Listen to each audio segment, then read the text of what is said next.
सचिन भाई please unmute कीजिए अपने आप को और इस सप्ताह के विषय पर अपनी बात रखिए प्लीज। हाँ, सचिन तिवारी जी। विमल जी, मैं एक एक पॉइंट ऐड करना चाहता हूँ, भूल ना जाऊं इसलिए कर रहा हूँ। राघवेंद्र बात कर रहा हूँ। हाँ जी हाँ सर प्लीज प्लीज। जो हम वास्तु कंसल्टेंट्स होते हैं, उनके लिए साउथ साउथ वेस्ट का जो टॉयलेट है, इतना पॉजिटिव रिजल्ट्स नहीं देता है। अपने आप को जो भी बनाए हैं उसको टेस्ट कर लो और उसका रिजल्ट्स ग्रुप में शेयर कर उसमें देना। उसमें हमने अपने अस्त्र शस्त्र रखने होते हैं ना, शायद ये रीजन है। आ, मुझे पता था आप क्या बोल रहे हो। वो एक ये राघवेंद्र सर के कहने का वो है, तो पुरातन काल में वो जगह अस्त्र शस्त्र, वो अस्त्र और शस्त्र रखने के लिए इस्तेमाल की जाती थी, जिनका इस्तेमाल आपको करना होता था। तो कंस्ट्रक्शन वो के लंबा विषय जाना हो होगा। जाएगा। एक मैं बहुत परेशान हूँ जी, बहुत सारी कॉल्स आ रही हैं, बहुत सारे मैसेजेस आ रहे हैं, अब 100 से ज्यादा नहीं हो सकते, हम सभी से जय रिक्वेस्ट करते माता हैं। जी। जय माता जी। जय माता जी। चले मौलेश भाई की जय। फिर राघवेंद्र सर, बहुत दिलचस्प ये पॉइंट है। तो हम लोग डेफिनेटली इस पर चर्चा हल्के तौर पर नहीं करेंगे, विस्तृत चर्चा करेंगे, क्योंकि बहुत सारे लोग ये बात जानकर स्तब्ध रह गए होंगे कि ये क्या कह रहे हैं राघवेंद्र सर। लेकिन ये फैक्ट है, राघवेंद्र सर ने जो बात बोली वो 100% सही है। मैं हंसी मजाक में बोलता हूँ कि सभी वास्तुशास्त्री को अपनी कंपास वहां पे रखनी चाहिए। वो विस्तार फिर से देंगे कभी। तो अभी सचिन तिवारी जी, अपने आप को अनम्यूट, ये हमारी शास्त्रों की लिखी बातें हैं, मैं और राघवेंद्र जी नहीं कह रहे। 2 मिनट, हाँ नीतू जी, सचिन सर अपनी बात कंप्लीट करें। खुशवंत जी से संपर्क नहीं हो पा रहा, हम चाहते हैं आप दो नहीं, कम से कम 10 मिनट अपनी बात रखें। लेकिन पहले अन्ना सचिन तिवारी। नहीं, I am here. Thank you sir. I am driving. Sir वो तो आप ना भी बोलो तो मैंने तो पहले ही अज्यूम किया था ड्राइव कर रहे होंगे।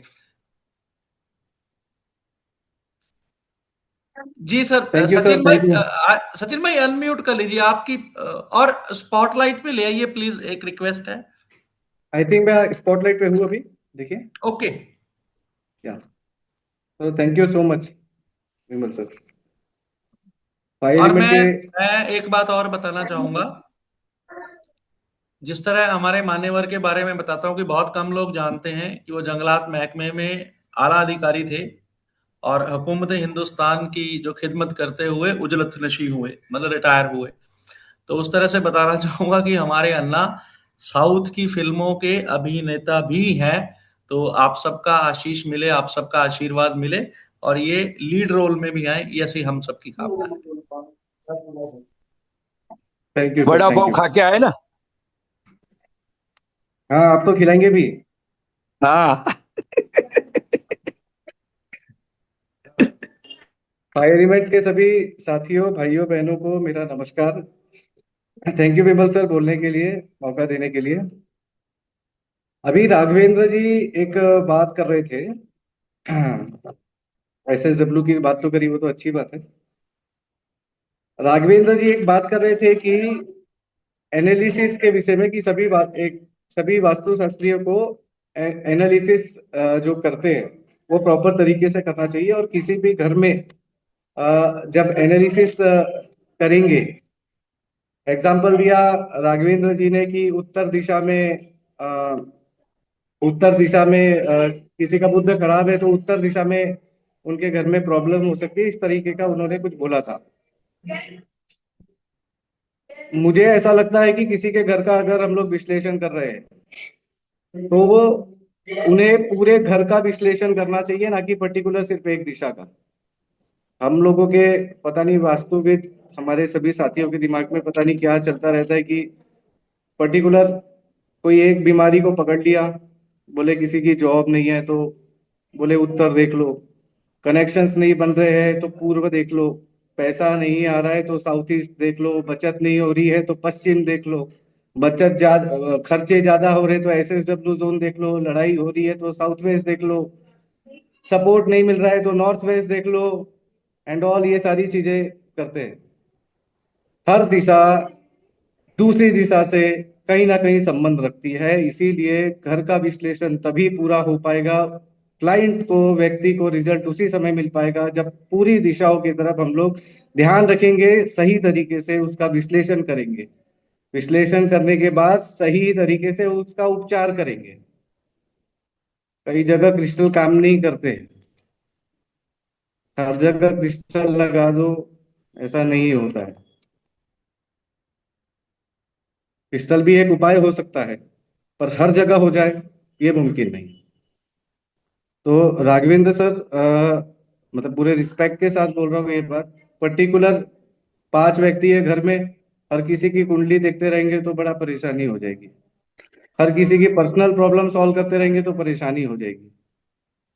पूरे घर का विश्लेषण करो अच्छे से, जो भी दोष है सर, उसको दूर करो। दोष में हाँ सचिन जी, दोष आपने जो बोला बिल्कुल ठीक बोला। मैंने सिर्फ एग्जाम्पल नॉर्थ को लेके बताया बस।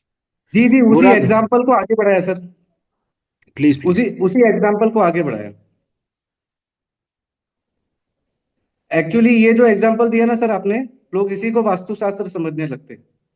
लोग उसी को तरीका समझने लगते हैं, क्योंकि रील जो बनती है ना 20 सेकंड की बनती है, और वो 20 सेकंड में ही अपने आप को सब लोग वास्तविक समझने लगते हैं। ये तकलीफ हो जाती है। रील्स ने यार बड़ा सत्यानाश कर रखा है। मैं हाँ तो जी कई बार ना देखकर फेडअप हो जाता हूँ। मतलब पहले ये आनंद आता था कि ये कैसी मूर्खता कर रहे हैं, लेकिन अब चिढ़ सी होने लग गई है। सर, क्लाइंट, अभी लास्ट वीक में एक क्लाइंट के यहाँ पे गया, वो अपने मोबाइल में मुझे दिखा रहा था कि ये देखो, ये गूगल क्या बोल रहा है और ये क्या बोल रहा है। आपने नॉर्थ में सब राउंड आर्च बना दिए है, राउंड में नॉर्थ में बड़ी बड़ी विंडो लगा दिए है, विंडो के ऊपर थोड़ा छज्जा निकाल दिए है, ऐसा नॉर्थ में नहीं चलता। यार मैंने बोला, मैं कंस्ट्रक्शन प्लानिंग में हूँ, मैं कंस्ट्रक्शन फील्ड से हूँ, मैं वास्तुशास्त्र का अध्ययन कर रहा हूँ पिछले 15 सालों से। ऐसी ऐसी गूगल की बातें तो मुझे मत बताओ, एकदम स्पष्ट है। ठीक है, तो इस तरीके के रील देखे, गूगल बाबा देख के, एआई का यूज करके, ये सब ठीक नहीं है। हम लोगों को इसका चिंतन करना चाहिए। एनालिसिस करने के लिए किसी भी दिशा में पूर्व के एट्रीब्यूट्स एकदम क्लियर है, सोशल कनेक्शंस हम लोगों को आगे बढ़ाने का काम करती है। पूर्व बहुत महत्वपूर्ण दिशा है। पूरे घर के एनालिसिस, एक एक पहले दिन एक और सब्जेक्ट था, शेप, आकार, अपने इसका प्लॉट का कंस्ट्रक्शन एरिया, भूमि का आकार, ये एनालिसिस करना चाहिए। कंस्ट्रक्टेड एरिया कैसे बना हुआ है उस पर एनालिसिस करना चाहिए। बोरिंग हो गया, वाटर टैंक हो गए, सेप्टिक टैंक हो गए, सीवेज लाइन हो गई, हमारे घर में अंदर कलर्स, क्लाइंट के घर में कलर्स कौन से यूज हुए, कौन सी दिशा में एंटी कलर्स तो नहीं है, इस पे एनालिसिस करना चाहिए। इंटीरियर्स में कुछ बहुत ज्यादा हैवीनेस, ऐसा हैवी स्ट्रक्चर तो नहीं दिख रहा है नॉर्थ में, और उसके कंपेरेटिवली साउथ पूरा खाली पड़ा हुआ है। बेडरूम के नाम से इसी पे एक बेड दे दिया और पूरे कबर्ड नॉर्थ डायरेक्शन में डाल दिए। तो ये क्या इम्बैलेंस नहीं क्रिएट हुआ एक तरीके से, कि नॉर्थ में पूरे वार्डरोब और साउथ में सिर्फ बेडरूम के नाम पे। और ये इम्बैलेंस, इसको एनालिसिस करना पड़ेगा। बहुत ज्यादा कठिन नहीं है, अगर एक बार हम लोग कुछ बेसिक चीजों को, अच्छा हम ये बेसिक चीजों को छोड़ के हम 10 रुपए की रेमेडी के पीछे भागते हैं। बड़ी अट्रैक्टिव लगती है ना 10 रुपए की रेमेडी। गलत बोल रहा हूं तो अभी मुझे कोई टोक दे। 10 रुपए की रेमेडी बहुत अट्रैक्टिव लगती है जी। सही और बोल रहे हो। रील, ऐसी रील वायरल होती है, 2 सुपारी ले लो। एक अभी आई थी, 2 रुपए के इतने इतने से मैग्नेट ले लो, उसमें अपॉर्चुनिटी लिख दो और उसको नॉर्थ में रख दो, अपॉर्चुनिटी खींचे चली आएगी। भले नॉर्थ की दिशा में टॉयलेट बना हुआ हो, सेप्टिक टैंक बना हुआ, वो प्रॉब्लम नहीं देगा। 2 रुपए के वो 2 चुंबक वहां पे रख दो, उससे अपॉर्चुनिटी आ जाएगी। ठीक। एक वास्तुविद, पूर्व दिशा में घड़ी लगा लो, रील चल रही है, पूर्व दिशा में घड़ी लगा लो, पूरा घर में क्लटर भरा हुआ है, और वो बंदा पूर्व में घड़ी लगवा रहा है। Is this sense? फिर हम वास्तुशास्त्री है, ऐसा वास्तुशास्त्री है हम, ये तो कोई बात नहीं होती। राघवेंद्र जी की ही बात को आगे बढ़ा रहा था, एनालिसिस सही तरीके से करना पड़ेगा। रेमेडीज के नाम पे अभी पिछले कुछ समय पहले एक और आया था, S5 का गेट, N1 का गेट, N2 का गेट क्लाइंट के घर में बना हुआ है। एक ने वहां पे उसको रेमेडी करके गया है N1 के गेट की। ब्लॉक वॉक कर दिया, सब कर दिया, मेटल लगा दिया, सब कुछ कर दिया, बोले रिजल्ट ही नहीं है। मैंने बोला यार एंट्रेंस ब्लॉक कर दिया, तो कहीं से पॉजिटिव एंट्रेंस भी तो ओपन किया होगा उसने। तो बोले ऐसा तो कुछ बात नहीं हुई, ऐसा तो कुछ किया नहीं। हो गई 20 सेकंड की रील, वो क्लाइंट बेचारा पैसे देके पछता रहा। हमारे ही ग्रुप में एक हमारा बंदा, उसने मैसेज डाला था गारंटी के लिए कि वास्तु वाले गारंटी लेंगे क्या, घर जो घर बनाएंगे हम वास्तु के हिसाब से बना लेंगे, हमारे पूरे गोल्स अचीव होंगे क्या, गारंटी लेंगे क्या। इस तरीके से लोग आएंगे, रील देख के अपने आप को वास्तुशास्त्री बोलेंगे और उसके बाद में दरवाजा बंद करेंगे, क्लाइंट से पैसे लेंगे, क्लाइंट को फायदा नहीं होगा तो क्लाइंट तो ये बोलेगा ही ना कि कोई गारंटी देगा कि नहीं देगा। सवाल तो उठेगा ना क्लाइंट के मन में, और वो एक के चक्कर में पूरा समाज का नाम खराब, ये अलग परेशानी। ये 20 सेकंड की रील, ठीक है जी, ये रील वील चलता रहेगा। थोड़ा सा लग रहा था बहुत दिनों से कि बोलूंगा, पर कई दिनों से मेरे को ये होस्ट वाले काम में लगा हुआ था, इसलिए मौका नहीं मिल रहा था।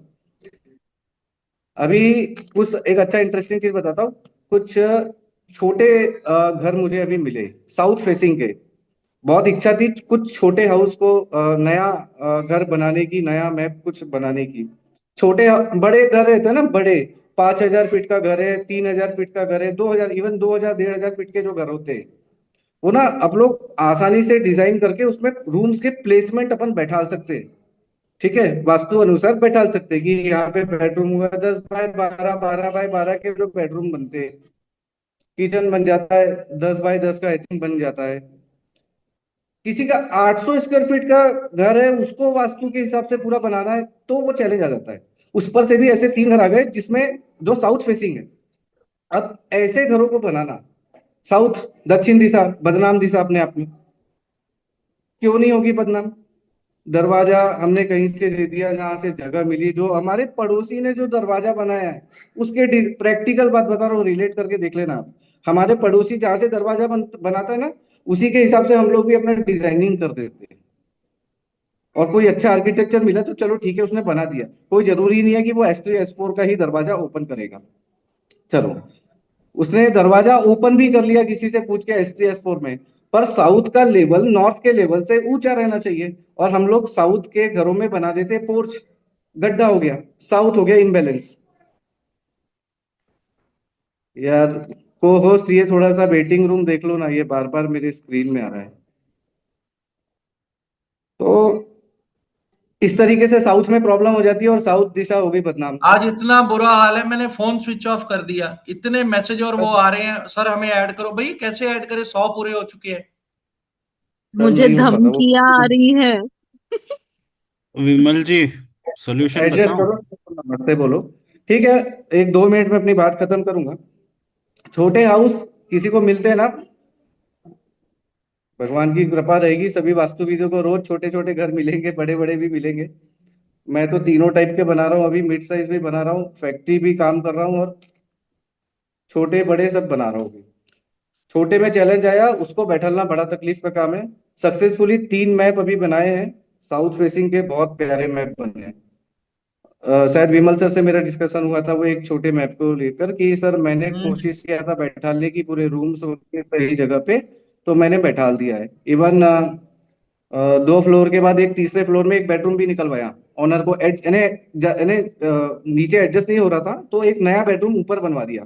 पर कहीं पे कॉम्प्रोमाइज करने नहीं दिया मैंने चीजों को, कि भाई यहाँ पे हम लोग रेमेडी कर लेंगे 20 रुपए की, यहाँ पे दाल चावल रख दो 2 रुपए के, सुपारी रख दो। ये वाली रेमेडी मैंने नहीं दिया, मैंने स्ट्रक्चर पे ऊपर ध्यान दिया, नया मैप था। ठीक, गारंटी वाले लोग, जिन लोगों को गारंटी चाहिए, अभी अपने ग्रुप में मैसेज आया था साहब का, मेरी चर्चा भी थी हुई थी उनसे। तो जिन लोगों को गारंटी चाहिए, जिन लोगों के घर में विरोधाभास है, 4 मेंबर है, अ, एक बोलता है कि वास्तु ठीक सर है, एक मैंने, बोलता है बस। देखो देखो वो जी एक मुहावरा है ना, जैसा सामने वाला बात रखे वैसे तो मुहावरा होता है। जैसा मुंह वैसा चपत, ऐसा करके कुछ है वैसे तो। उनको एक ही जी बात बोली मैंने, क्या आप यही मैसेज कल लिखने की गारंटी लेते हो? मोर देन इनफ है, इससे ज्यादा अब क्या बोला जाए। नहीं नहीं, सब सवाल ही नहीं उठता सर।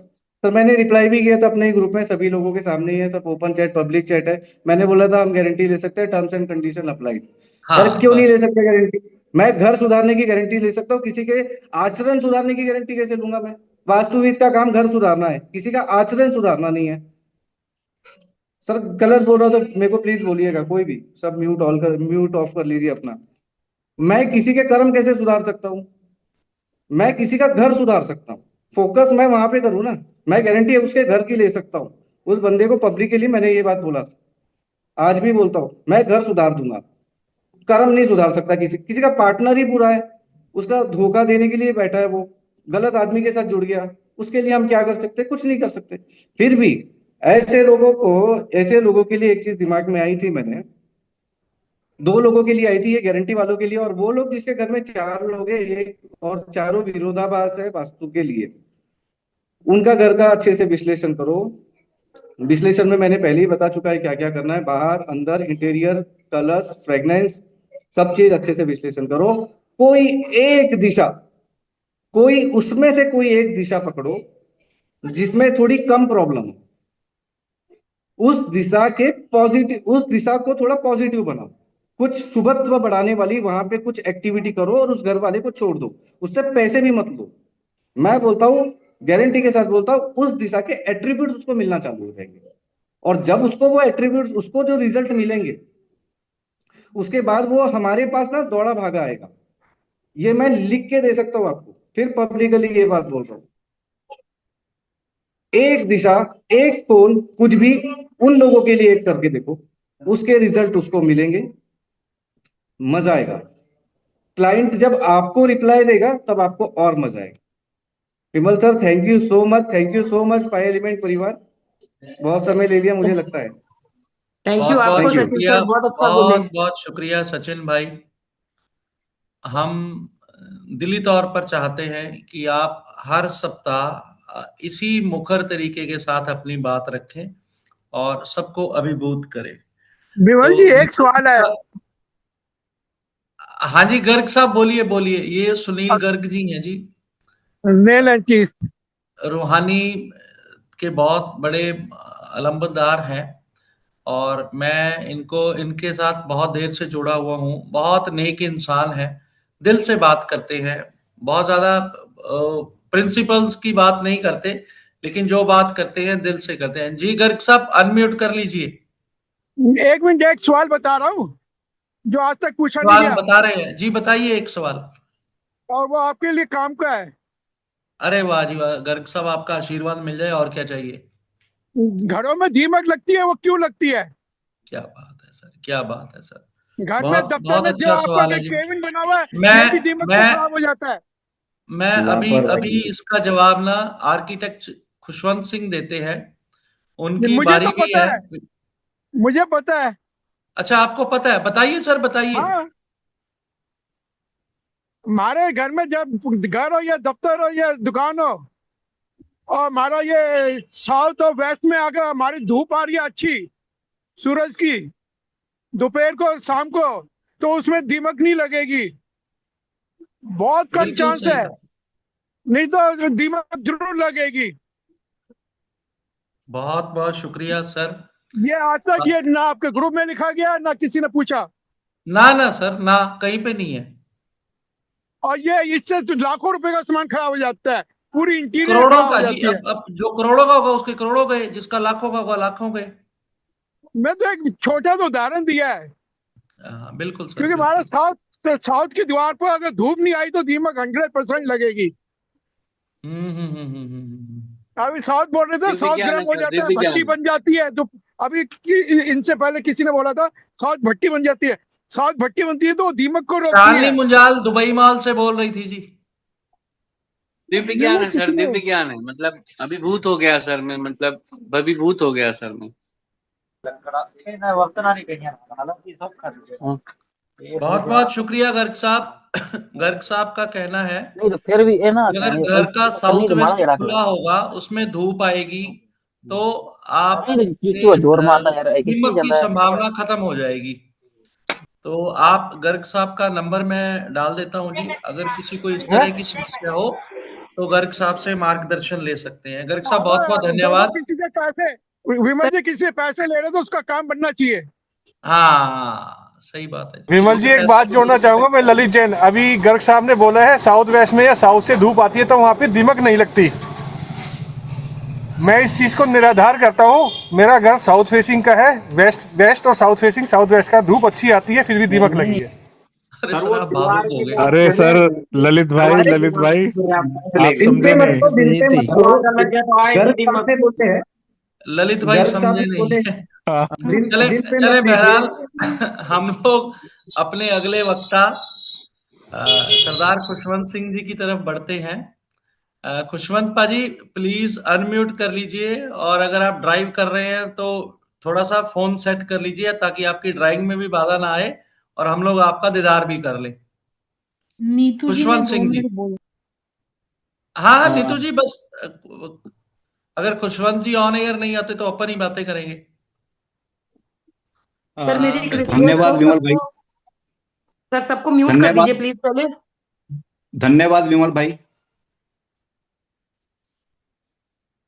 टॉपिक के ऊपर जो इस हफ्ते का टॉपिक था उस पे तो लिखा भी जा चुका है, और राघवेंद्र सर से लेकर सचिन सर तक सब वक्ताओं ने अपने अपने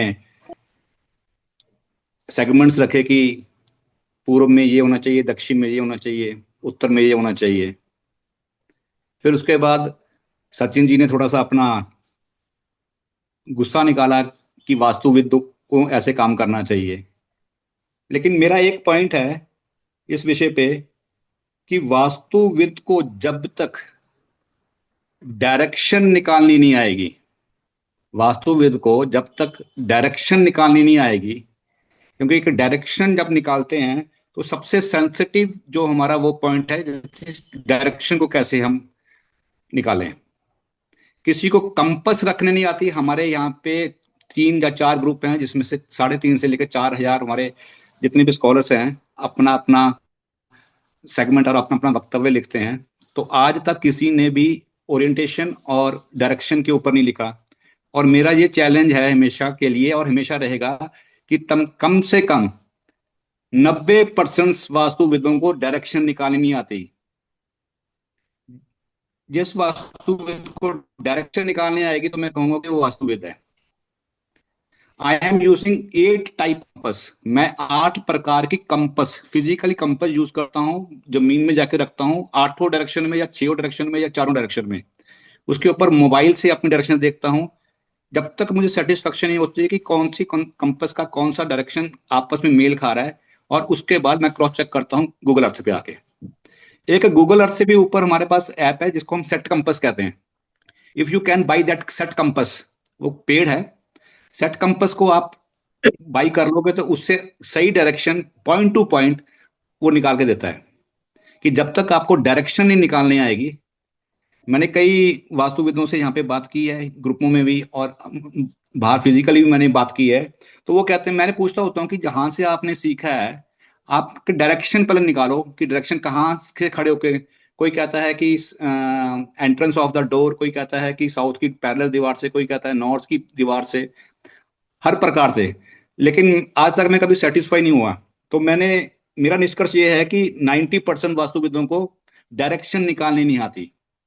दूसरा, डायरेक्शन निकालने के बाद जब तक वास्तुविद अपने हाथ से उस घर का या उस कंपाउंड का अपने हाथ से मेजरमेंट नहीं करेगा, खुद फिजिकली मेजरमेंट नहीं करेगा, और मेजरमेंट करने के बाद वो ड्रॉ करेगा। हमारे यहाँ पे कितने नक्शे आते हैं वो हाथ के द्वारा ड्रॉ किए होते हैं कि ये साउथ में ये डायरेक्शन है, और ऐसे क्रॉस मार के देते हैं कि ये नॉर्थ है, ये साउथ है, ये वेस्ट है।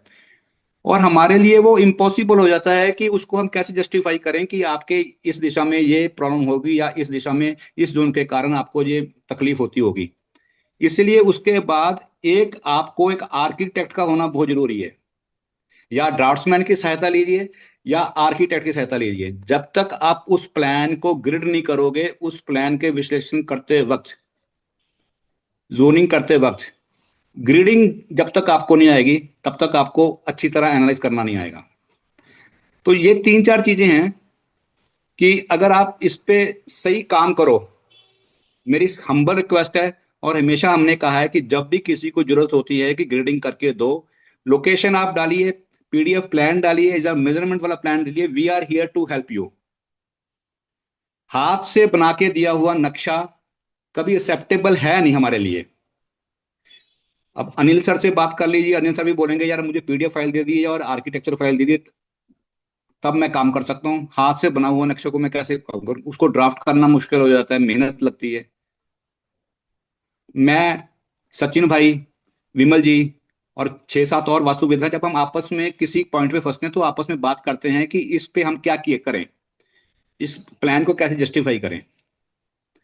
मोस्टली कोशिश होती है कि हम क्लाइंट को एक अच्छा रिजल्ट देने के लिए हमको अच्छी प्रैक्टिस उस प्लान के ऊपर करनी पड़ती है। बात रही हमारी क्या कहते हैं रेमेडीज की, रेमेडीज वो 10 रुपए के मैग्नेट लगा लिए, जस्टिफिकेशन नहीं है ना। हमारे शास्त्रों में इतनी भरमार रेमेडी लिखी हुई है, अगर हम शास्त्रों को ही पढ़ लें तो आप यकीन नहीं करोगे 99% जो रेमेडीज है वो शास्त्रों में लिखी है। और मैं कहूंगा कि आप कोशिश करो कि वैदिक रेमेडीज की तरफ जाओ। कलर थेरेपी से लेकर 3D थेरेपी तक, जो 3D यंत्र लगाते हैं उसके ऊपर आप काम करोगे तो सबसे बेस्ट रिजल्ट मिलेगा आपको। कि हमने वहां पे ये रख दिया, हमने वहां कर दिया। क्रिस्टल्स बहुत काम करते हैं, क्रिस्टल्स के जैसा रिजल्ट कोई नहीं दे सकता। अब बात आई क्रिस्टल के ऊपर, तो मैं धन्यवाद करना चाहता हूँ शिखा जी का। शिखा जी इज देयर? शिखा जी, हाँ, धन्यवाद मैं करना चाहता हूँ। हमारा आज का जो प्रोग्राम है वो शिखा जी से ही शुरू हुआ था, तो मैं कहूंगा कि शिखा जी ने जो क्रिस्टल का कोर्स शुरू किया है, ऑसम कोर्स, ऑसम कोर्स।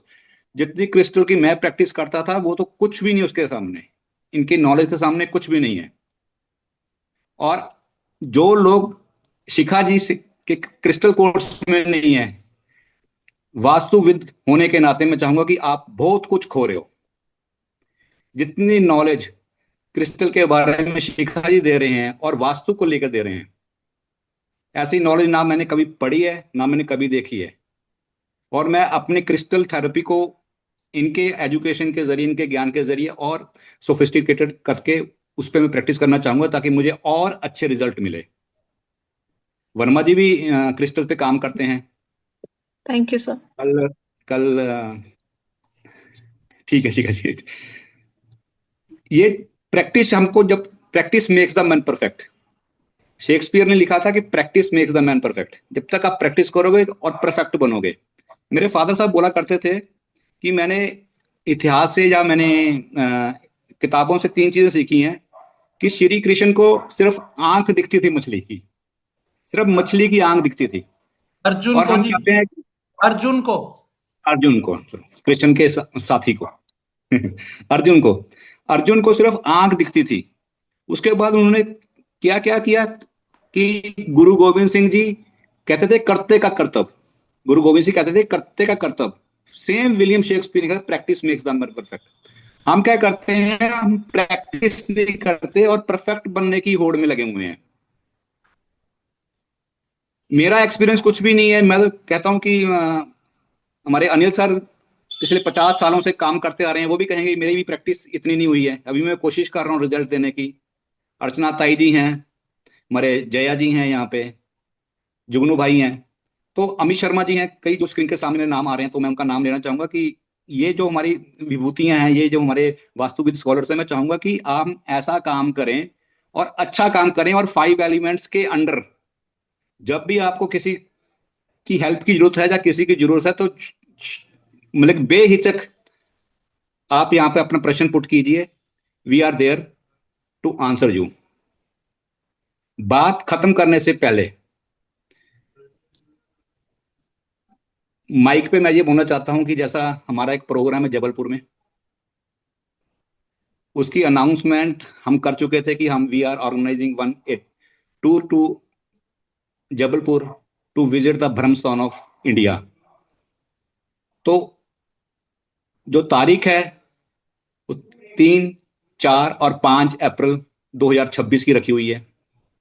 तो सभी स्कॉलर से मेरा एक निवेदन है कि हम इकट्ठे हुए, गेट टुगेदर एक पार्टी है छोटी सी रखी हुई है, कोई एजुकेशनल टूर नहीं है, बस थोड़ा सा एक भ्रमण है हमारा ब्रह्मस्थान को, कि हम इनिशिएट लें, हम 5 एलिमेंट्स के मेंबर इनिशिएट लें कि एक पहला ग्रुप, एक बड़ा ग्रुप, एक largest group of the world vastu group, कि उस ब्रह्मस्थान पे जाके हम कुछ रिसर्च करें या कुछ वहां पे पॉइंट्स लें, ताकि हम भारत के लिए या हमारे भारत के देशवासियों के लिए कुछ ऐसा करें कि कुछ अच्छा रिजल्ट लेकर आए।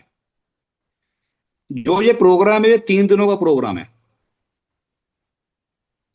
शैल आई कंटिन्यू या हम ग्रुप में डाल देंगे कि स्केड्यूल क्या होगा? नहीं नहीं सर, कंटिन्यू कीजिए ना। अच्छा, हाथ तो में ये आया 3 दिन मौका का क्यों छोड़ना। ओके, 3 दिन का प्रोग्राम है। 3 तारीख को 12 बजे के बाद सारे जितने भी हमारे स्कॉलर्स हैं उनका वेलकम होगा।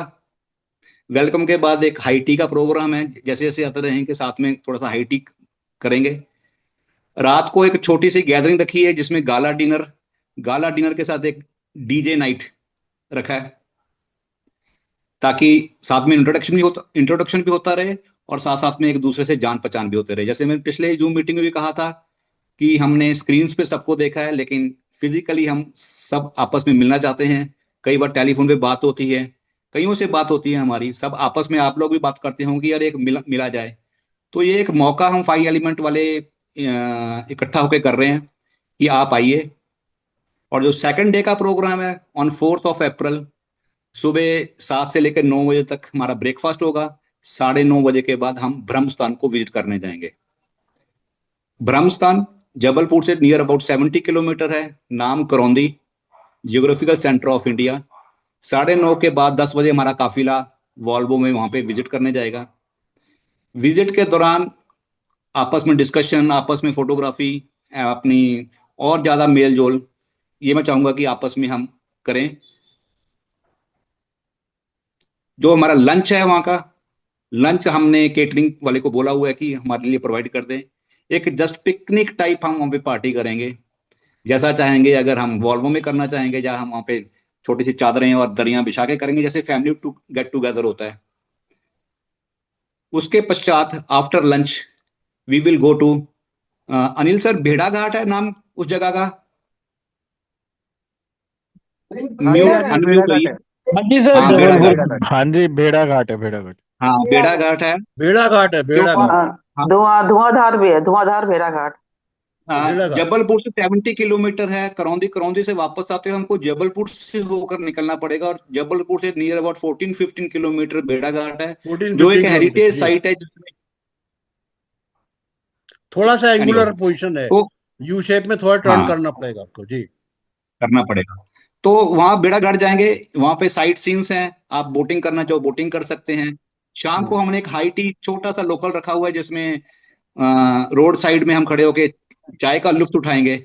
लुत्फ उठाते हुए वापस हम अपने गंतव्य स्थान होटल में, जहाँ पे हमने स्टे करने का रखा हुआ है, रात को फिर वही गाला डिनर।